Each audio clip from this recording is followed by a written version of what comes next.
Olá, amiga. Olá, amigo ouvinte. Aqui estamos para mais um Além do Arco-Íris, com reflexões em torno da doutrina espírita. Rogamos ao Senhor da vida que abençoe os nossos propósitos de bem servir. Estaremos hoje apresentando mais um estudo de caso, com base em um artigo do escritor espírita Sidney Fernandes. Falaremos hoje sobre influências espirituais e suas consequências em nossas vidas. Se você tem alguma sugestão para o nosso programa, escreva seu e-mail para carloseduluz@uol.com.br. carloseduluz@uol.com.br. O artigo de Sidney Fernandes, escolhido para o programa de hoje, tem por título Pactos e Vampiros. Pactos e Vampiros é o artigo do Sidney que a gente vai discutir no programa Além do Arco-Íris de hoje. Assim como Fausto, que segundo a peça teatral de Goethe, teria feito um pacto com o diabo, Pedro teria invocado Mefistófeles, o demônio, a fim de conseguir poder e sedução.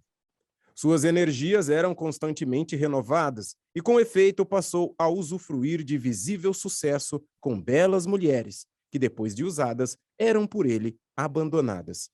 Passou a alimentar a certeza de ter firmado um pacto com forças malignas que o sustentavam em seus propósitos.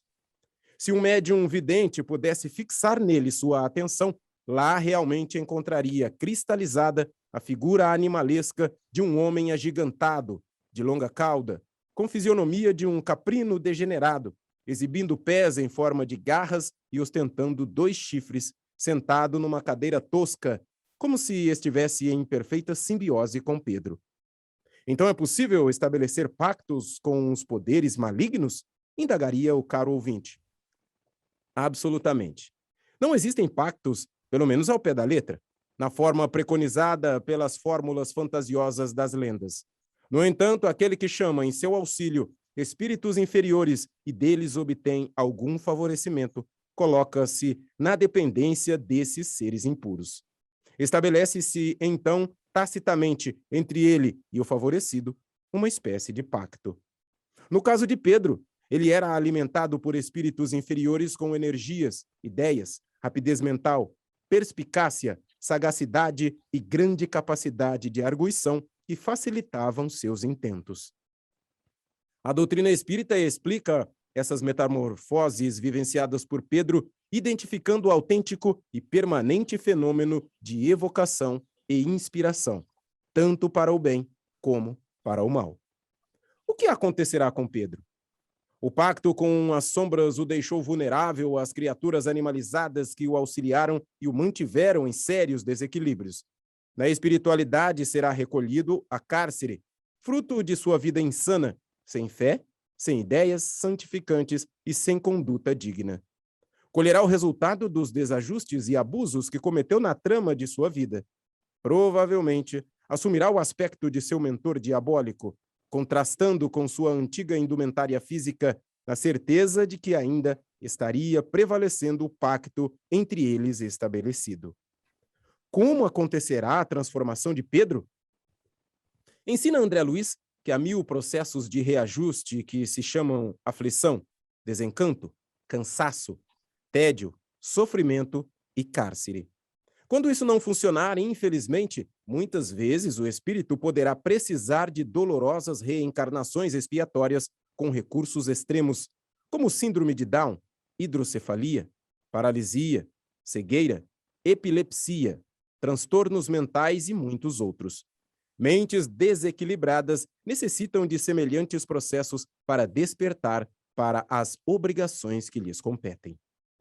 Para debater sobre esse nosso artigo de hoje, Pactos e Vampiros, no programa Além do Arco-Íris, convidamos alegremente nossos companheiros Carlos Luz e Sidney Fernandes. Sejam bem-vindos, amigos. Olá, amigos. Sou Sidney Fernandes e vou, a partir de agora, fazer algumas perguntas para Carlos Eduardo Luz. Carlos, doenças e deficiências podem ser causadas por comportamento indevido nosso? Essa resposta aí, ela é muito importante, mas a gente tem que ter muito cuidado quando a gente fala sobre isso, para não agregar a uma pessoa que tem deficiência, ou aos pais, ou à família, né, mais uma fonte de sofrimento. O Espiritismo tem uma visão positiva disso, né? Ele nos enxerga como seres imortais em caminhos para a perfeição, para a felicidade. Então, essas situações, né, de sofrimento que passamos, seja de origem provocada por problemas de deficiências físicas ou doenças, ou seja o que for, são, do ponto de vista espírita, do ponto de vista cristão, situações momentâneas que o espírito passa nessa sua trajetória na eternidade. Então, são situações pontuais, né? E pela reencarnação, nós voltamos e temos oportunidades de vivenciar novas experiências.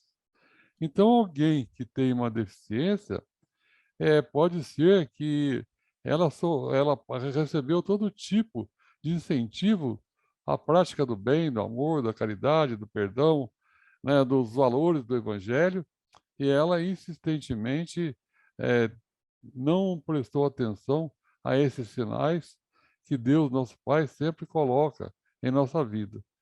Além de que está escrito na consciência de cada um, né, os valores que devem pautar a conduta em termos de amor ao próximo, em termos de evolução, em termos de progresso.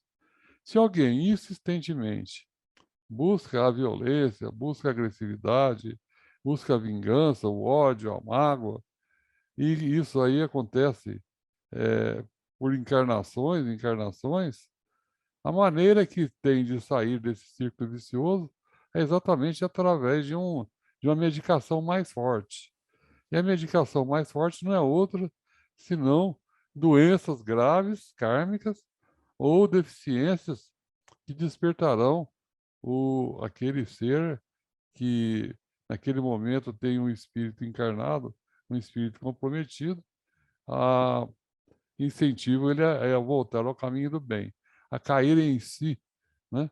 E perceber que as suas escolhas em termos de violência, de agressividade, estão são incompatíveis com a lei de amor ensinada por Jesus no seu Evangelho. E aí, então, a partir desse momento, ele cercado de pessoas amadas e queridas, ele pode passar por uma encarnação em uma situação de deficiência.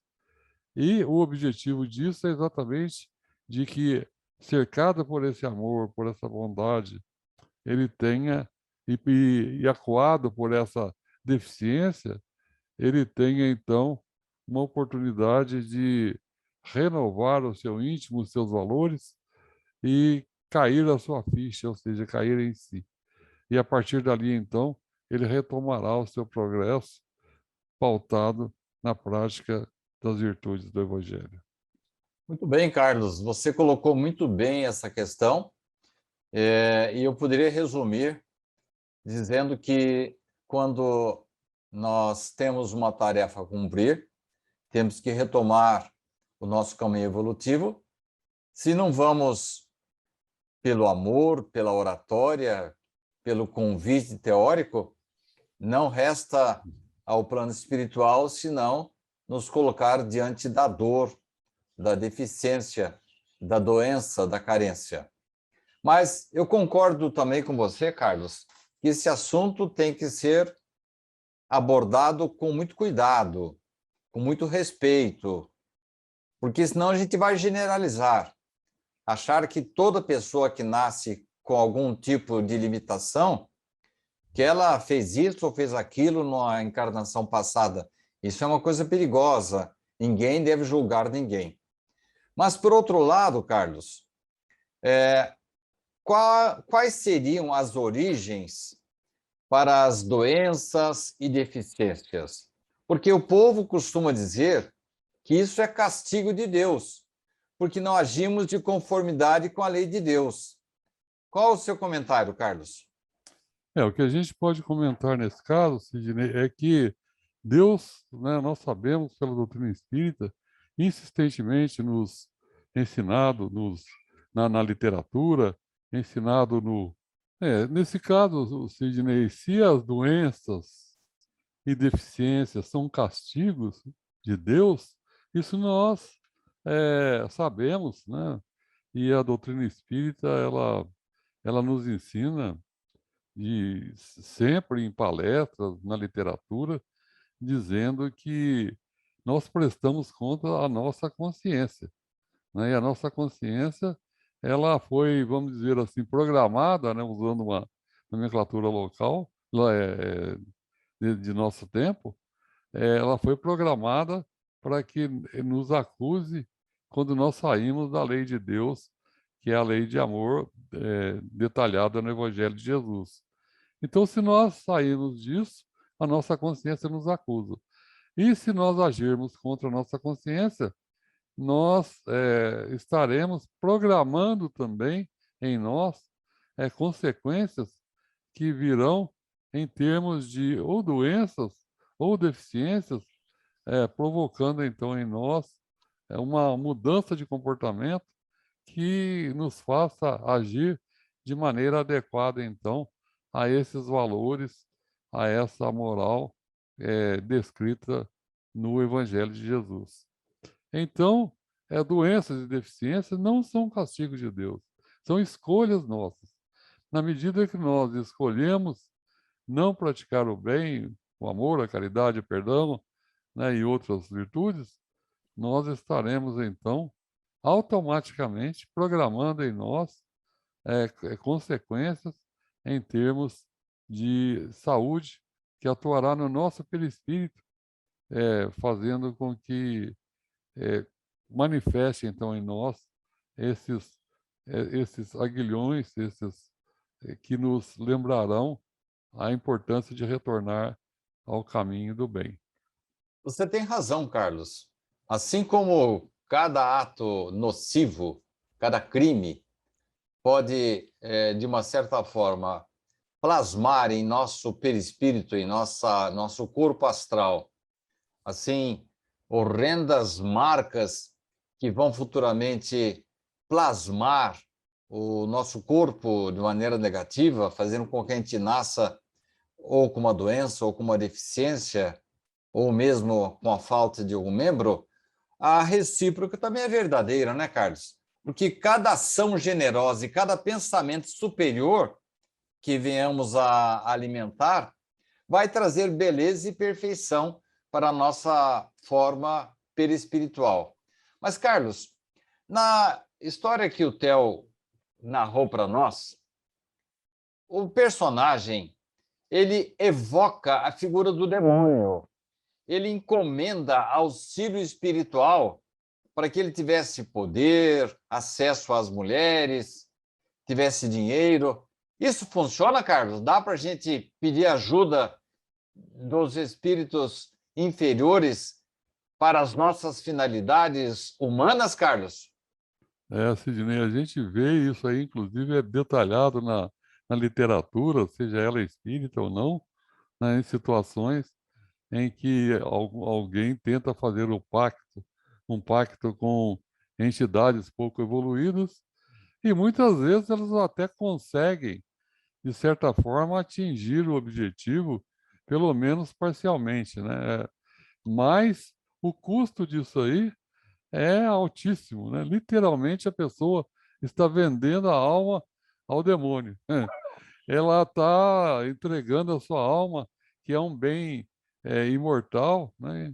Imperecível, e que é o nosso maior valor como individualidade.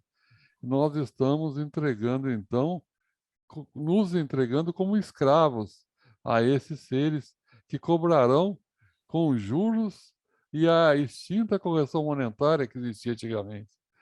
Então, a gente vê nessa própria literatura, né, em filmes até de terror, né, ah, esses filmes aproveitam esse tema e mostram que a pessoa nunca leva vantagem sobre o tinhoso, sobre os espíritos inferiores. Ela acaba pagando com sofrimento, com escravidão. E lembrando que Jesus nos ensina né, que a verdade nos libertará, né, que devemos buscar e conhecer a verdade. Mas, Então, a Carlos, verdade é o evangelho dele. mas qual o real significado dessas palavras? Que a verdade liberta, Carlos. Então, e buscando a verdade, porque nós, com a nossa evolução limitada, nós temos sempre percepção da realidade deficiente, né? Às vezes a gente observa um aspecto de um acontecimento, de um fato, e não percebemos, né, que aquilo ali está eivado de enganos, de imperfeições. E depois, num outro momento que nós evoluímos, que nós conversamos com outras pessoas que têm essa percepção, elas nos alertam e aí nós percebemos o nosso engano, né? Então é porque a nossa capacidade cognitiva, né, de processar informações nesse atual nível de evolução média do planeta nos impede de ter o conhecimento absoluto da verdade. E a verdade, então, tem várias faces, tem várias nuances. E na medida que nós vamos evoluindo, nós vamos percebendo, então, mais e mais as nuances que a verdade se apresenta. E começamos, então, a conhecer a verdade, e com esse conhecimento, então, nos libertamos dos nossos enganos, que geram a nossa infelicidade, geram os nossos desacertos, como pessoas que não têm aquela percepção daquela realidade, que não enxergam a situação daquela maneira que nós estamos enxergando. Então, dessa maneira, né, a gente vê que os espíritos mais e mais evoluídos, eles vivem em comunidade que eles não têm divergência praticamente entre eles, porque eles já têm uma percepção da destinação nossa em termos de felicidade, de amor, já na reta final do processo evolutivo, né? Eles habitam níveis altos da espiritualidade e lá, quando eles percebem um fato, uma situação, eles têm a percepção, eh, embora sejam individualidades, embora existam ainda pequenas divergências, pequenas maneiras de perceber com diferença o mesmo fato, mas no atacado, no geral, eles concordam, né? Não existe tanta divergência como existe aqui no nosso planeta. Bem, Carlos, acho que você acertou em cima, né? Porquanto a gente toma por base a vida da gente mesmo, né? Muitas coisas que fizemos por ignorância na infância, na adolescência e mesmo na vida madura, hoje não faríamos, né? Porque a gente tem o conhecimento agora como uma espécie de luz clareando o nosso comportamento e dizendo, não, isso aí está errado, isso aí vai lhe trazer consequências funestas futuramente. E é o caso aí do Pedro, né?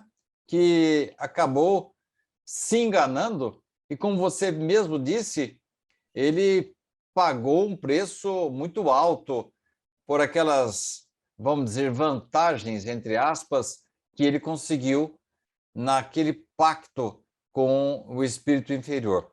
Bem, Carlos, para a gente encerrar, estamos chegando ao final do programa, eu queria que você mostrasse qual é a posição do espiritismo, qual é o mecanismo que a doutrina esclarece para nós, que vai atuar em nosso íntimo, em nossa alma, para reparar os danos feitos por nós mesmos quando transgredimos a lei, quando praticamos o mal, Carlos. O que vem por aí quando a gente faz essas besteiras, Carlos?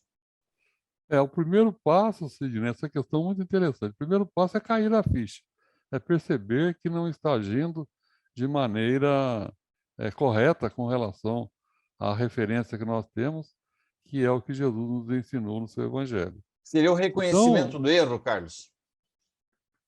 como que é a pergunta? Seria o reconhecimento do erro, Seria o reconhecimento, seria o cair em si. Puxa, não certo? fiz, isso não está certo, não está correto. Então a pessoa tomou consciência de que aquele ato não deveria ser praticado ele não está em conformidade, então, com a lei de Deus, a lei de amor de Deus ensinada por Jesus. O segundo ponto seria ele reparar aquele mal que ele fez, procurar, né, se esforçar, se empenhar em reverter os danos causados por aquele mal praticado. Se a pessoa que recebeu esse mal praticado já tiver desencarnado, não estiver presente, não for possível isso, é importante praticar o bem, mesmo que seja para outras pessoas, em outras situações, porque essa é a moeda ideal para se pagar, vamos dizer assim, entre aspas também, né, para se pagar o mal que nós praticamos e zerarmos o nosso karma, como se diria, né? Nesse aspecto, então, nós estaríamos usando a moeda do bem, a moeda do amor. Agora, se nós insistirmos em permanecermos agindo nessa não conformidade, não reconhecer o nosso engano e prosseguir tropeçando, né, nos caminhos da vida, daí sim essa lei natural nos trará o sofrimento em forma de doença, em forma de deficiência, em forma de agressividade, de alguma coisa que nós encontraremos, fazendo então nós entrarmos novamente nos trilhos da evolução em direção à paz, ao amor e à felicidade. Muito bem, Carlos. Se não vai pelo bem, vai pelo mal, né? Nós recebemos aí vários alertas, vários avisos para que a gente retome a marcha no caminho certo, né? Ó, meu filho, isso aí tá errado, não faça isso, você vai sofrer. Mas se a gente não atende aos chamados da espiritualidade, se não retomamos o caminho em direção ao equilíbrio, mais cedo ou mais tarde vamos sofrer as consequências dessa teimosia, né, Carlos? Carlos, muito Ah, obrigado pelas suas respostas. Meus parabéns mais uma vez pela redação do nosso programa, que está a seu cargo. E agradecemos aí a presença de todos, a companhia, e eu retorno lá para o nosso estúdio, onde Té Oliveira vai fazer o encerramento do nosso programa de hoje. Muito obrigado, um abraço a todos e até a próxima semana. Obrigado, Sidney, obrigado, Carlos, obrigado você aí do outro lado que nos acompanhou, você que nos ouviu, você que nos assistiu. Fiquem todos com Deus e até a próxima semana com mais um programa Além do Arco-Íris.